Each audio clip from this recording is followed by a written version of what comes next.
विश्व Bharti Azad Hind radio 90.0 FM, राष्ट्र प्रथम सदैव प्रथम। जय हिंद। मैं हूँ वास्तु कृष्णा और ये सुंदर सा स्टूडियो सुभारती आजाद हिंद रेडियो का है।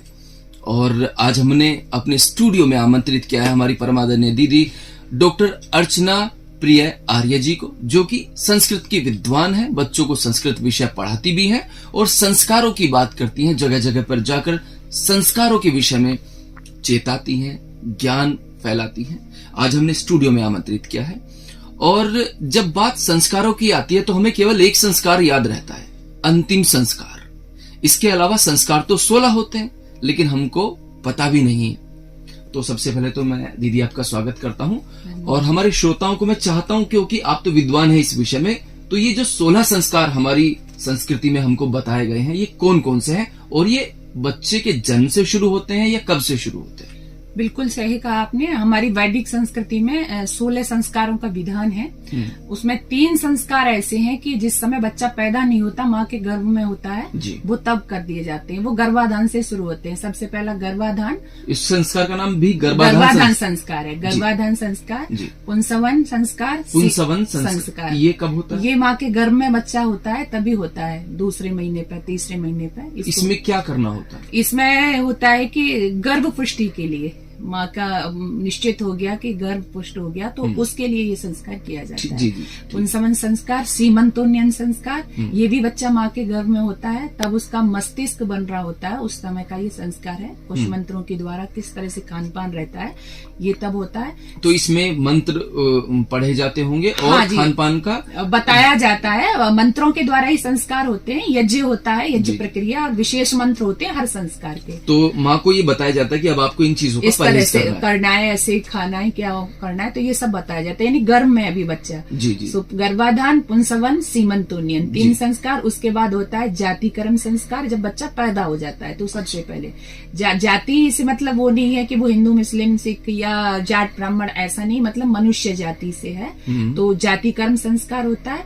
उसके बाद फिर नामकरण संस्कार होता है। नामकरण संस्कार के बाद फिर निष्क्रमण संस्कार होता है। इसमें क्या होता है? इसमें होता है कि बच्चे को बाहर ले जाना। जैसे कि नामकरण संस्कार हुआ, उसके बाद बच्चा थोड़ा सा जैसे बड़ा हो रहा है, तो अब उसको निष्क्रमण संस्कार के माध्यम से बाहर की थोड़ी सी वातावरण से उसको परिचित कराना। अच्छा, उसको कहते हैं निष्क्रमण संस्कार। इसमें उम्र बच्चे की क्या मायने? हाँ, हर जो हमारा संस्कार है उसमें हर उम्र के हिसाब से है कि इतने का होगा, अब इतने का, इस तरह से बताया जाता है। तो निष्क्रमण संस्कार में भी ये कराया जाता है कि बच्चे को बाहर कितने, कैसे उसको वातावरण का पेश कराना है। ठीक है। उसके बाद निष्क्रमण संस्कार के बाद में फिर होता है अन्नप्राशन संस्कार। अन्नप्राशन संस्कार में कि बच्चा अब थोड़ा सा खाना शुरू करेगा, तो किस तरह से उसको क्या क्या खाने में देना है, अन्नप्राशन संस्कार होता है। अन्नप्राशन संस्कार के बाद में होता है चूड़ाकर्म संस्कार। चूड़ाकर्म, मुंडन संस्कार भी जिसको बोल देते हैं। मुंडन पहली बार बच्चे के जब बाल, तो उसके लिए भी विशेष है। जब आप विस्तृत में जाएंगे तो मैं सब आपको बताऊंगी। उसका भी समय होता है, कब कराना चाहिए, क्या लाभ है। तो मुंडन संस्कार होता है। उसके बाद में होता है कर्णवेद संस्कार, यानी जो कर्ण छेदन होता है। तो इसका भी हमारे शास्त्रों में विधान है, क्या इसका फायदा लाभ है। कर्णवेद संस्कार होता है। और उसके बाद में होता है उपनयन संस्कार। उपनयन संस्कार जिसको यज्ञोपवीत, जनेऊ बोल देते हैं हम भाषा में। हाँ, तो वह भी संस्कार होता है, उपनयन संस्कार। उसके बाद में होता है वेदारंभ संस्कार। वेदारंभ मतलब बच्चे को पढ़ने के लिए भेजते हैं, गुरुकुल में भेजा जाता था, वेदारंभ संस्कार होता है। उसके बाद जब शिक्षा पूरी हो गई तो समावर्तन संस्कार, आजकल हम उसको दीक्षांत समारोह में कह सकते हैं कि जब विदाई समारोह बोलते हैं, तो समावर्तन संस्कार। उसके बाद में होता है विवाह संस्कार। बच्चा पढ़ लिया, अपने गुरुकुल से आ गया, फिर उसका विवाह संस्कार। विवाह संस्कार के बाद होता है फिर वानप्रस्थ संस्कार। वानप्रस्थ संस्कार के बाद में होता है संन्यास संस्कार। और संन्यास संस्कार के बाद होता है अंत्येष्टि संस्कार।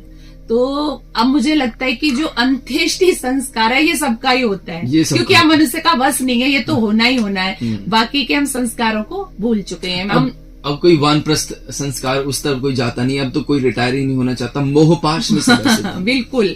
और हम बात करें तो आपको भी लगता होगा, एक तो नामकरण संस्कार जो आज भी चलन में कि किया जाता है, नामकरण संस्कार किया जाता है। और एक मैंने देखा कि चूड़ाकर्म संस्कार, जिसको मुंडन संस्कार बोलते हैं, ये भी ज्यादातर कर रहे हैं लोग।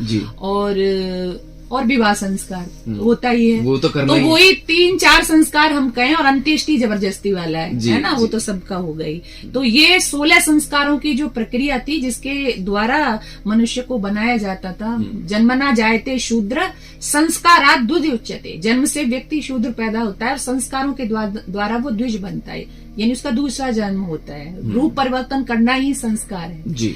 तो 16 संस्कारों से बन के व्यक्ति जब निकलता था तो वो एक समाज में अलग ही चमक देता था अलग और चमक। समाज की व्यवस्था को बनाने वाला होता था।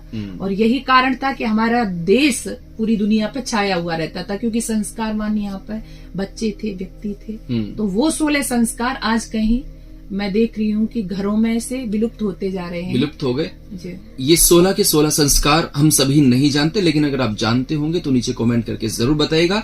और पूरी संस्कार शाला कार्यक्रम हमने आदरणीय दीदी के साथ की है, इसे आप सुनिएगा जरूर, सिर्फ सुभारती आजाद हिंद रेडियो 90.0 FM पर। हमारा मोबाइल ऐप भी है जिसके लिंक आपको नीचे मिल जाएंगे, उसे डाउनलोड कीजिए और पूरी दुनिया में कहीं भी कभी भी आप सुन सकते हैं अपना सुभारती आजाद हिंद रेडियो। हमारा देश जो कभी विश्व गुरु के पद पर आसीन था, आज फिर से हम अपने देश को वही गौरव दिलाएं, और जिस कारण हमारे देश की पहचान थी, यानी योग्य नागरिक, चरित्रवान नागरिक, संस्कारवान नागरिक, तो वह फिर से हम अपने घरों में बच्चों को संस्कारित करके संस्कारवान बनाएं, अच्छी समाज का निर्माण करें।